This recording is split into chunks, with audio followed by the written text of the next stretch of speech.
Hi, I'm Rich Brown for CNET, and I'm here today with the HP Envy 23 Windows 8 All-in-One. This is a mainstream touchscreen all-in-one from HP, and it starts at about $1,100, but HP has actually submitted a very high-end review unit. It comes in at about $2,000 for this particular configuration. This model has a Core i7 CPU, 16 gigs of RAM, a 2TB hard drive, as well as an entry-level NVIDIA graphics chip.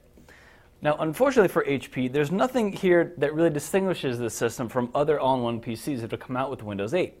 Thanks to the Core i7 chip, it's about as fast as other PCs in that $2,000 price range, but the 16 gigs of RAM doesn't really do much for mainstream workloads. If you're a professional, you might benefit from that much memory, but for the day-to-day mainstream users that are going to buy a system like this, you'd probably be better off with a higher-end graphics card. Now, on other systems in that price range, though, we've seen 27-inch screens, very high-resolution displays, features like Thunderbolt, Wi-Fi, NFC, even gesture control. Now, not all those are useful, but at least there's something, and you can't add those to this system via HP's configurator. Instead, it's just a generic all-in-one that we've seen dozens of times before. It just happens to have a higher-end set of core features.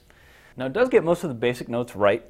This is a 19:10 resolution touchscreen, and it's responsive enough. It works pretty well, as you can see. You can start up air hockey here. You can see the touchscreen isn't perfect though. There's some drag, so it's not as good as a typical high-end smartphone or tablet. So for its other features, there's a slot-loading Blu-ray drive. That's nice to have. There's also an HDMI input, which is always useful. It lets you turn the system into a home entertainment hub if you connect a game console or a cable box.